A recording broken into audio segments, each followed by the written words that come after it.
Hello, I'm Regina McCann Hess, president of Forge Wealth Management, and welcome to our Women in Wealth series. Today, we're going to talk about phone scam awareness.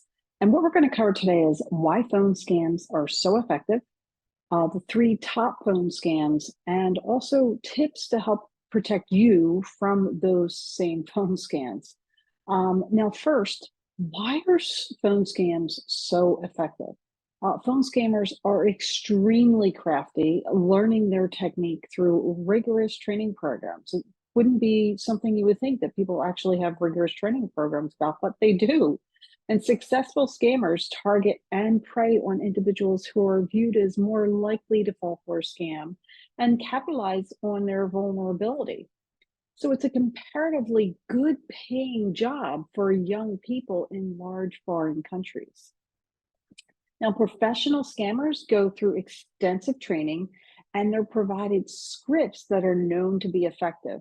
For example, they may say they owe you a refund for computer software that you purchased that's been discontinued. Next, they may suggest giving them remote access to uninstall the software. Then they may ask their victims to log into their bank account to receive the refund. Now, once they get remote access to a bank account, the scammer may steal funds or lock the victim's computer until they send money. So it's a really big problem. Now, caller ID spoofing makes the call appear to be local. Caller ID spoofing is the process of changing the caller ID to any number other than the actual calling number. And the number may look as though it's coming from a government agency, a business, or even someone in your own neighborhood in an attempt to trick you into answering the call. And I can tell you that's happened to me plenty of times. I mean, they literally clone the first 6 digits of the phone number. So I've answered the phone thinking, oh, it must be somebody I know. It's a very similar phone number. And then eventually I figured out, oh, this is all spoofing. So I stopped answering those phone calls, right? It took me a while. But caller ID makes scammers seem more believable when they claim they're from an organization known to you, like a church or a local business, making it more likely that you'll pick up, which is exactly what happened to me. Thankfully, I kind of figured it out pretty quickly once I answered the phone, but they're, like I said, they're pretty good at this, and they can get people when they get you on the phone and totally scam you out of money. Now, callers do prey on lonely aging adults. In the United States, 27% of aging adults live alone, and they're most likely to be targeted for these scams. One reason being that lonely people are more likely to answer the phone and are willing to talk to someone. Additionally, one study used MRI tests to compare brain characteristics of people who were scammed against those who resisted. They found the age-related brain changes can make some aging adults more susceptible to scams. Now, further, aging adults can be more attractive to scammers because they're more likely to have substantial savings, they can own a home, and usually have good credit. So the second thing we're going to talk about is, what are the three top phone scams? To protect yourself against future phone scams, it's important to understand them. So here are three of the most effective approaches used against aging adults. Government imposter. The last organization we want to get a call from is a government agency. I would literally break out in a sweat if I thought they were calling me. A government impersonator might even give you their employee ID number to sound, official.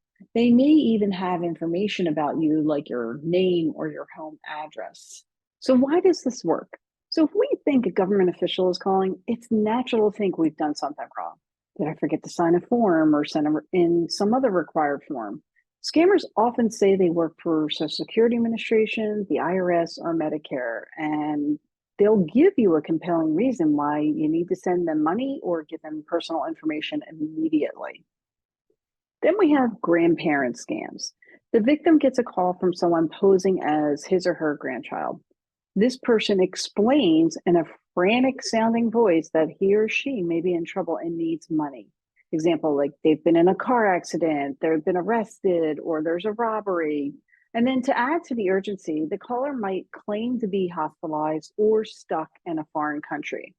They may even throw in a few family particulars gleaned from actual grandchild's social media activity to make the impersonation sound even more convincing. And why does this work? Well, the imposter offers just enough detail about where and how the emergency happened to make it seem plausible, and perhaps turn the phone over to another scammer who pretends to be a doctor, a police officer, or a lawyer to back up the story. The scammer impersonating a grandchild employs the target to wire money immediately, adding an anxious plea, "Oh gosh, please don't tell mom and dad." Then we have robocall phone scams. Now, these computer generated calls are first trying to verify that you're a real person. They may entail just recording your yes when you answer the phone to a question like, "Can you hear me?" for future use, possibly using that to authorize bogus charges. Now, they may also leave a voicemail about an Amazon purchase made on your account, asking you to call back and clear up a problem. If you answer the phone and there is a long pause, that could be because the call is being switched to a call center of trained phone scammers, and that is a great time to hang up. Now, why does this work? Well, if you get a voicemail about a problem with your Amazon purchase, we might be relieved that someone found the problem. Now, if you call back, a scammer will seem willing and able to help solve the problem. While they may seem friendly and helpful, they'll also be trying to gather personal information to swindle their victims' money. So beware of that. Third, let's talk about tips to help protect you from phone scams. First, train yourself to avoid answering calls from unknown phone numbers. You don't have to answer your phone. It could go to voicemail. If it's important and relevant to you, such as a callback from someone that you telephoned earlier, that caller is going to leave a message. If you do pick up the phone, use some of these suggestions. Suggestion number one would be if a caller asks who you are, or if this is Regina, your name, whatever your name is, ask them to identify themselves and their company first, where they're calling from. Don't say yes. I always say, "Who's calling, please?" That's how I use that. If you don't recognize them, ask for a phone number that you can use to call them back. And in most cases, you won't get one, and that should be your red flag. You can also Google the company calling you and then call them to confirm their legitimacy. Step number two, be cautious about caller ID numbers that seem legitimate. You may not be able to tell right away if an incoming call is using caller ID spoofing. So beware, caller ID showing a local number does not necessarily mean it's a local caller. And number three, if you answer the phone and the caller or recording asks you to hit a button to stop getting the calls, hang up. Scammers often use this trick to identify potential targets. Number four, don't respond to any questions asked by a robocall that tries to verify your name. For example, if they say, "Hey, is this Regina?" And you would automatically want to answer that with a yes. They may record your response and use it to authorize purchases at a later date. Number five, you want to set a password for your voicemail. If a hacker gets your phone number, they may be able to gain access to your voicemail if that's not password protected. Number six, talk to your phone company about available call blocking tools and check into apps that block unwanted calls on your phone. Number seven, realize that it's highly unlikely that a government organization will ever contact you by phone.